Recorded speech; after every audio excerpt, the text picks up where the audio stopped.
¿Qué tal? ¿Cómo les va? Un nuevo programa de Ayer es Hoy. Y como siempre digo, señora, como siempre digo, señor, por favor, déjeme entrar a su casa. Por favor, déjeme compartir su mesa para ver si con la opinión de cada uno de ustedes podemos encontrar la verdad. No para sentirnos dueños de la verdad, sino para sentirnos esclavos de la verdad. Y el título del programa de hoy es Pericles, una palabra convertida en hechos. Bajo este título, señora, señor, un único tema de la agenda política nacional: la Argentina sin política y sin estadistas. Y nuevamente el título del programa de hoy: Pericles, una palabra convertida en hechos. Recuerda mucho mejor que yo, señora, señor, que Pericles es hijo de Jantipo, el brillante general vencedor de la batalla de Micala en la Primera Guerra Médica, y de Agarista, sobrina carnal de Clístenes, el gran reformador de la democracia ateniense. Pericles nace en el 494 a.C. y muere el 429 a.C. Nace y muere en Atenas. ¿Cómo era Pericles? Era un hombre de muy buena presencia, de mirada severa, de vida y costumbres austeras. Hablaba con armonía y con tranquilidad, pero su voz inspiraba paz y confianza pública. Sin embargo, la elocuencia de Pericles, el discurso de Pericles, el tono de su voz, la gestualidad llenaban de entusiasmo a los atenienses. Era famoso, era muy nombrado por su dominio sobre sí mismo, un hombre extremadamente sobrio, y tenía la cortesía y los modales que deben acompañar a todo hombre de Estado. Desde muy chico recibió la excelente educación de Atenas, y esto explica su elevado índice de la cultura y su extremado amor por la filosofía. Solía recibir en su casa a filósofos, artistas y poetas, y lo hacía, fíjese usted, señora, fíjese usted, señor, acompañado por su mujer Aspasia. Aspasia era conocida en el mundo clásico, por su gran belleza y por su gran inteligencia. Y esto, de alguna manera, y esto es opinión personal, explica que la estatura política de Pericles obviamente estaba respaldada por la estatura espiritual de una mujer única como fue Aspasia. Pericles gobierna Atenas desde el año 460 a.C. hasta el 431 a.C. Gobierna en la democracia ateniense durante 31 años. Y brevemente recordamos cuáles eran las instituciones políticas del siglo V a.C. allá en Atenas. Estamos hablando que una de las instituciones políticas era el arcontado, la otra era el consejo obulé, la asamblea del pueblo, los estrategos, el tribunal de los eliastas y el areópago. Pericles nunca eligió ser arconte, porque el arcontado, antes de las reformas de Clístenes, tenía todo tipo de funciones del Estado. Después de las reformas de Clístenes, tenía funciones judiciales y funciones religiosas. Pericles eligió ser estratego. Fue estratego de Atenas durante 15 veces, elegido durante 15 veces. ¿Y qué fue lo que hizo de la democracia ateniense de la mano de Pericles? Aumentó su prestigio y autoridad. ¿Mediante qué medidas? Disminuyó seriamente los privilegios del areópago. Esta fue una de las grandes medidas que utilizó Pericles. La otra medida fue darle lotes de terreno a los ciudadanos atenienses más allá de la región del Ática, para que justamente Atenas pudiera expandirse, pudiera estar allende su frontera. Y otra de las grandes medidas, fortificó el puerto del Pireo, porque Pericles, aún antes de la guerra del Peloponeso, pensaba que Atenas podía ser atacada por Esparta desde el puerto o por el puerto del Pireo. Es una figura central en la Confederación de Delos. Usted recuerda, señora y señor, que en el programa próximo pasado decíamos que la Confederación de Delos era aquella liga náutica que presidía Atenas y que estaban rodeadas todas las ciudades marítimas al frente de la ciudad de Atenas. Pero fundamentalmente Pericles es el que protege, articula, promueve y desarrolla todo el movimiento cultural, filosófico, de artistas, de poetas, de la magna cultura clásica que fue llamada allá por el siglo V el siglo de oro de Pericles. Valga como el más prístino y clarísimo ejemplo que cuando Atenas fue invadida por el imperio persa allá por la Segunda Guerra Médica, cuando fue destruida y cuando fue casi llevada a cenizas, bajo la decisión política de Pericles, bajo la inspiración artística de Pericles, Atenas fue reconstruida nuevamente con una belleza para todos los tiempos. En tal sentido, él eligió el lugar de la reconstrucción. Fue la Acrópolis de Atenas, el lugar más elevado. Él eligió al escultor Fidias y a los arquitectos Ictinos y Calícrates, y diseñó personalmente los planos donde están los edificios que aún hoy en ruinas podemos admirar. Me refiero al Propileo, a la Pinacoteca, al Templo de la Victoria Aptera y al Partenón. Ahí están como una arquitectura eterna, donde quizá el genio griego nos enseña que la belleza es la sobriedad, el buen gusto y la armonía que no están sujetos al paso del tiempo. Ahí está la Acrópolis de Atenas, aún con los edificios en ruinas, y sin embargo están presentes como si fueran una especie de arquitectura eterna. Y la democracia ateniense exigía que el hombre público de Atenas hiciera uso de la palabra, ejerciera la palabra en público, con buenas razones, con grandes argumentos, para poder convencer al ciudadano ateniense. En tal sentido, Pericles, Temístocles, Demóstenes, Foción, Arístides, Alcibíades, fueron grandes oradores. Cierta vez se acerca alguien presuroso y le pide a Pericles que pronuncie un discurso para emocionar a los atenienses. Pericles, con la calma del caso, con la prudencia del caso, observó la urgencia de la solicitud, observó el apuro, y entonces, con esa prudencia que lo caracterizaba, con esa elegancia y sobriedad que lo caracterizaba, le dijo a quien le pedía el discurso: no es la palabra la que debe emocionar a los atenienses, debe ser aquella palabra que, convertida en hechos, haga más larga la gloria de Atenas. Y seguramente usted en su casa, señora, señor, estará pensando: ¿qué tiene que ver el título del programa de hoy con la actualidad política argentina?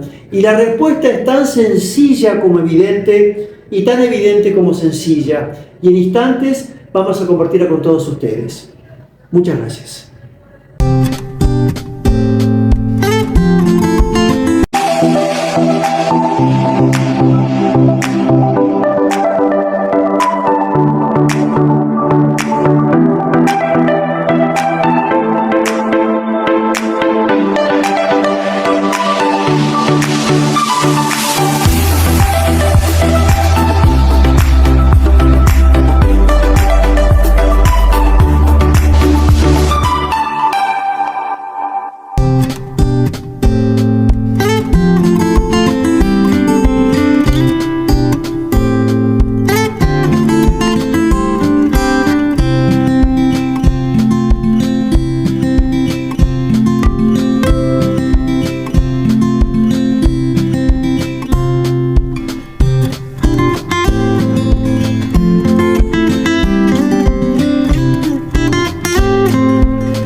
Otra vez alguien llega presuroso a buscar a Pericles para que pronuncie un discurso para emocionar a los atenienses.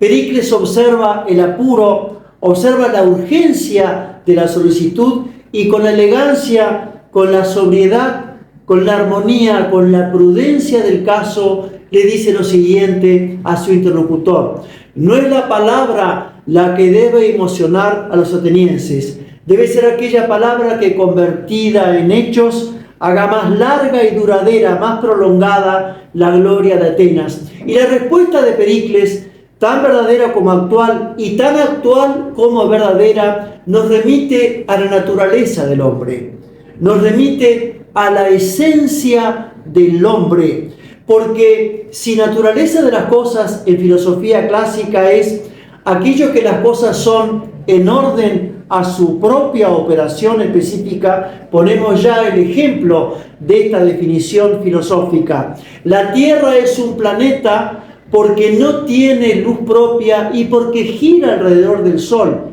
Y esta es su operación específica, por eso es planeta. La semilla, cuando germina, se convierte en árbol de sombra o árbol de fruta, y esta es su naturaleza, esta es su operación específica. Así también las emociones del hombre que expresan la naturaleza más íntima, más esencial de aquello que como hombre somos. Las emociones del hombre nunca deben perturbar, disimular u ocultar los hechos de la realidad y la realidad como hechos.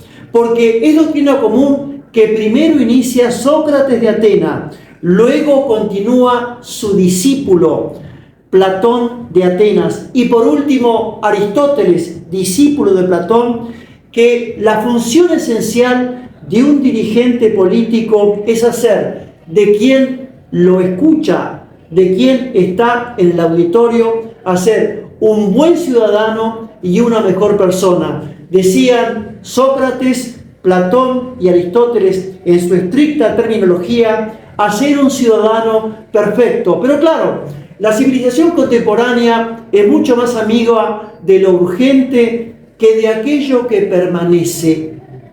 Cambia, todo cambia. La moda cambia, la civilización cambia y cada cambio no solamente se lleva puesta la cáscara del hombre, lo superficial del hombre, sino, señora, señor, que cada cambio se lleva puesto el yo profundo del hombre, la vida interior del hombre, y hasta me animaría a decir que algunos de los cambios se llevan puestas hasta la identidad del propio hombre, como una especie de corriente oceánica inevitable, como un torbellino suicida. La civilización contemporánea está perdiendo la conciencia, la reflexión y el futuro. Cuando hablamos del futuro, hablo de aquel futuro que me enseñaron primero mis benditos y adorados padres y después mis maestros jesuitas de filosofía. Solamente puede ser futuro aquel futuro que es concebido desde una memoria de los errores del pasado y desde un presente inteligente. Y las emociones, señora, señor, en el hombre se convierte en pasiones. Una emoción se convierte en pasión y la pasión se convierte, mucha más pasión, en las ideologías. Hace mucho tiempo decimos que la ideología es una visión subjetiva, parcial e incompleta de la verdad. La ideología es la tumba de la verdad. No importa que sea ideología de extrema izquierda o ideología de extrema derecha. No importa que sea fascismo, que sea nazismo, que sea trotskismo, o sea comunismo, o sea capitalismo neoliberal. Toda ideología siempre es la tumba de la verdad. Y las ideologías son expertas en hacer lo siguiente: primero, en captar la emoción del hombre; segundo, en sumar la emoción del hombre y por último, en deformar la emoción del hombre. Cuando un hombre, entre comillas, es víctima de la ideología, sea de izquierda o de derecha, tiene deformadas sus emociones. Léase, el hombre está entonces ausente de la realidad. No es que a la ideología no le importe la realidad, sí que le importa, pero la ideología cree que ella misma es la realidad. Y por eso hoy hemos querido compartir con ustedes este tema. Pericles, una palabra convertida en hechos. Hacemos una pausa, la última pausa, y cuando volvamos compartimos el tema de la agenda política de hoy. Argentina sin política y sin estadistas. Muchas gracias.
Y nosotros, señora, señor, hemos estado 20 años de nuestra vida como catedráticos de filosofía, desde el ingreso hasta el 6º año de la carrera universitaria, en la Universidad de Verano, donde yo hice toda mi carrera, en la Universidad Católica Argentina y en la Universidad de El Salvador. Y nunca, desde mis cátedras, hemos compartido aquel concepto de filosofía que tiene Nicolás Maquiavelo, que la política es el arte de lo posible. Porque lo posible en la Italia de Maquiavelo, allá por el año 1500 y moneditas, era una Italia dividida, era una Italia facciosa, y era una Italia que estaba gobernada por dirigentes corruptos. Lo posible es convertir al hombre en un conformista.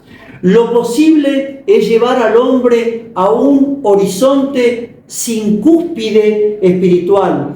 Lo posible es llevar al hombre a un llano que no conozca aún más allá. Y lo posible es también enterrar en el hombre aquello que tiene en lo más directo, en lo más esencial de su alma, cuál es inquietudes metafísicas, vocación de absoluto y apetito de más allá. Nosotros estamos contestes en la doctrina que primero inicia Aristóteles y continúa y perfecciona Santo Tomás de Aquino. Política es la ciencia y el arte de bien común. Y bien común no es los bienes que están en manos del Estado, según enseña el decadente comunismo trotskista marxista. Tampoco bien común es la suma de los bienes individuales, como también enseña el decadente capitalismo neoliberal. Bien común es el ambiente general de armonía, justicia, concordia y paz que le permite al hombre, por medio de la familia, del trabajo, de la ciencia, de la técnica, de la educación, de la cultura y del deporte, realizarse como persona en una república democrática. No me pida, señor, señora, que yo le cuente en el título que lleva la agenda de hoy, la Argentina sin política y sin estadistas. No me pida, por favor, que le cuente los exabruptos del presidente Milei, porque es propio de su naturaleza. Como se dice en el campo, es un presidente mal llevado, como fue en su momento la presidenta Cristina Fernández de Kirchner, o como eventualmente es la doctora Alicia Carrió, que apagan los incendios con solvente, con petróleo y con nafta. No me pide que le cuente, señora, señor, que ya ha echado a 14 funcionarios públicos, ni tampoco me pida que le cuente la salida de Nicolás Pose como jefe del gabinete de ministros. Ha llegado Guillermo Franco, un hombre prudente, un hombre sobrio, un hombre que le pone a la política una cuota de sentido común, una cuota de razonabilidad. Pero pareciera que el presidente Milei insiste con algunos errores, porque salido Federico Sturzenegger, que fue el autor de ese llamado paquidermo jurídico que otrora le costó al gobierno oficial un verdadero problema y disgusto político, ahora en un tiempito lo traen nuevamente a Federico Sturzenegger para que desregule y para que maneje el tema de las empresas públicas del Estado. Es decir, se ha ido Drácula y vuelve nuevamente Drácula. ¿Cómo está la política argentina? Y bueno, la política argentina sigue en algunos trazos tan decadente como obscena y tan obscena como decadente. Por ejemplo, el caso de Martín Insaurralde, Sofía Clerici y Jessica Sirio. Jessica Sirio, casada hace poquito en una boda exhibicionista, propio del mal gusto. Es decir, los delincuentes que son impunes tienen mal gusto y son exhibicionistas. Y además el caso de Chocolate Rigó, del cual francamente no se sabe nada, pero hay un caso más, que es el caso de ACARA, Asociación de Concesionarios del Automotor de la República Argentina. ACARA es una institución, entre comillas, que nombra funcionarios en el Ministerio de Justicia con sobresueldos. Son los registros del automotor, los trámites del automotor. Esa es la caja chica, mediana y grande de todos los políticos de la República Argentina.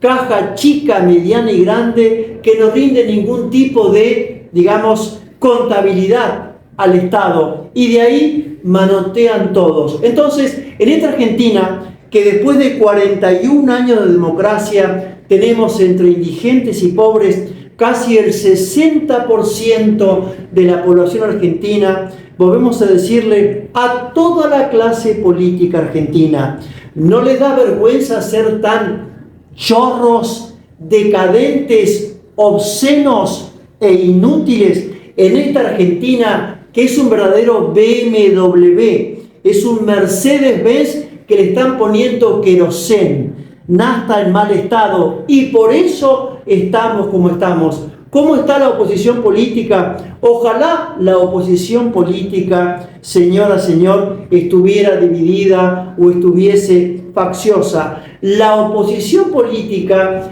está desorientada frente a un outsider de la política, como es el señor presidente, don Javier Milei. Entonces nosotros, a propósito, y solamente para molestar, vamos a llamar nuevamente a Pericles para que desde la Atenas inmortal conteste nuevamente lo siguiente. No es la palabra la que debe emocionar a los atenienses, es la palabra convertida en hechos que haga más larga, más duradera la gloria de Atenas. A toda la clase política, al oficialismo y a la oposición, le preguntamos: ¿dónde está la industria argentina? ¿Dónde está la producción argentina? ¿Cómo puede ser que Argentina exporte energía atómica con fines pacíficos y Argentina no pueda fabricar un auto total y completamente argentino como en la década del 60? Me refiero al Cian di Tela. ¿Por qué no fabricamos neumáticos? ¿Por qué Argentina no fabrica un avión de pasajeros para uso civil? ¿Por qué Argentina no fabrica un barco de pasajeros, un barco mercante con 4.000 kilómetros de litoral marítimo? ¿Por qué Argentina no tiene flota pesquera con una riqueza ictícola y de krill la más grande del mundo, con la plataforma submarina más rica del mundo?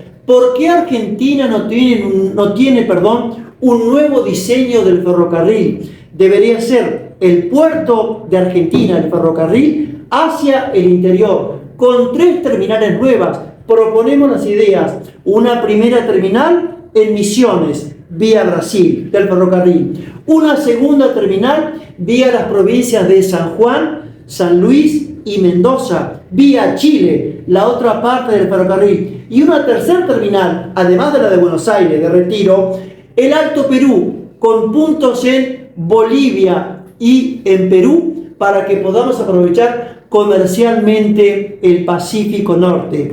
Estas y otras ideas que no son descubrir la pólvora, que no son inventar la brújula, el telescopio o el microscopio, solamente son ideas sacadas del sentido común. Las ofrecemos hace muchos años a la clase política argentina, pero la clase política argentina ha decidido convertir a toda la ciudadanía argentina en pigmeos espirituales. Y hace muchos años, señora, señor, que este programa propone principios y valores para una Argentina mejor. Uno de ellos es el de nación, bandera, hogar y familia. Nación como un proyecto de vida en común para todos los argentinos. Bandera como signo y símbolo de pertenencia a la nación. Hogar y familia como la primera, única y última casa del hombre. Y en una Argentina que, no creyendo en los últimos 40, 50 años, está cada vez más violenta, cada vez más impacientes, por razones económicas, culturales, sociológicas, psicológicas. Hace muchísimos años que proponemos que en lo cotidiano, en el hogar, en la calle, cuando vamos a hacer las compras, en la universidad, en la escuela, en el colegio, el uso de las 5 palabras mágicas: buen día, por favor, perdón, permiso y muchas gracias. Y también hace muchos años que proponemos una política sanitarista de prevención de alcohol, droga y pastillas para los niños entre 10 y hasta 25 años en los jóvenes. ¿Por qué? Porque la juventud argentina, en un creciendo, cada vez usa más el alcohol, la droga y la pastilla. Con estas variantes: escuchar, comprender, curar. Nunca juzgar. Sí a la palabra que cura. Sí a la medicina que cura. No a la palabra que acusa. Y también pedimos que a nivel secundario, simplemente para los jóvenes, una suerte de educación de la paternidad responsable. Es decir, ¿qué significa traer un hijo al mundo? Lo que es un hogar con papá y mamá. Estar presente en el crecimiento del hijo, en su educación. ¿Qué amigos tiene? ¿Dónde va? Y le pedimos a la mujer argentina desde siempre que sea fiel a su esencia, porque la esencia de la mujer es la prudencia, la paciencia y la valentía. Pero que no hable más el doctor Mariano Sauvidet, que habla de filosofía clásica, clásica por lo clara, clásica por lo sencilla y clásica por lo actual, porque lo actual como lo clásico nunca pasa de moda. Hoy nos va a hablar Blas Pascal, 1623-1662, matemático, físico, filósofo y escritor francés. A Blas Pascal le deben la ley de equilibrio de los líquidos, el triángulo aritmético, el cálculo de probabilidades y la prensa hidráulica, entre otros inventos geniales de Blas Pascal. Pero el libro de filosofía, que debería ser una pedagogía de enseñanza en los colegios, que debe ser una colección, que no debe faltar en ninguna biblioteca, el libro de filosofía de Pascal es Pensamientos de Blas Pascal. Allá en el capítulo 12, parte 3, Blas Pascal nos dice lo siguiente: tan nocivo es conocer a Dios sin conocer la propia miseria, como conocer la propia miseria sin conocer a Dios.